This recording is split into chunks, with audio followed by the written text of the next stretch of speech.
নমস্কাৰ ভিউৱাৰসকল, আহকচোন আজি আপোনালোকলৈ বুলি আমাৰ ঘৰৰ সৰু ফাৰ্মখনৰ ছাগলীকেইটানো মই বাৰিষাৰ সময়ছোৱাত কিদৰে গেজিং পদ্ধতিত ৰাখি সিহঁতৰ যত্ন লৈছিলোঁ তাকে আপোনালোকক দেখুৱাওঁ। এইকেইটা গোটেইকেইটা মোৰেই ছাগলী হয় আৰু যিহেতু বাৰিষা সময়ত ধাৰাসাৰ বৰষুণ হ'লে মানে ছাগলীখিনিক আমি অলপ উলিয়াই দিবলৈ অসুবিধা হয়। সেই সময়ছোৱাত আমি ঘৰতে সিহঁতক বিভিন্ন ধৰণৰ গছৰ ডালপাত দিওঁ আৰু লগতে আমি দানাও দিওঁ সিহঁতক। বাকী যিখিনি সময়ত ৰ'দ হয়, বতৰ ফৰকাল হয়, সেই সময়ছোৱাত আমি এই ছাগলীখিনিক আমাৰ এই গেজিংটোলৈ লৈ আনো।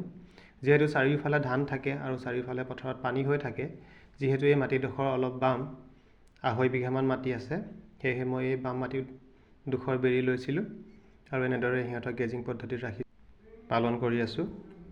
আৰু এই যে দেখিছে ছাইডত চালিখন, যেতিয়া বৰষুণ দিয়ে সিহঁতি সেই চালিখনৰ তলতে দৌৰি গৈ সোমাইগৈ আৰু বাকী সময়ছোৱাত সিহঁতি এই কেম্পাছটোৰ ভিতৰতে চৰি থাকে।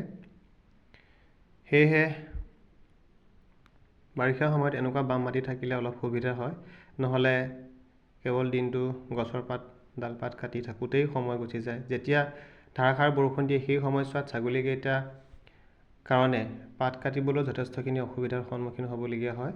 যদিহে আপোনালোকে কোনোবাই ছাগলী পালন কৰি আছে, যদিহে আপোনালোকৰ এনেকুৱা সুবিধা আছে, বাম মাটি আছে, তেতিয়া আপোনালোকে এনেদৰে ছাগলীখিনি ৰাখিব পাৰে আবদ্ধ পদ্ধতিত। বাকী সকলোকে ধন্যবাদ জনাইছোঁ।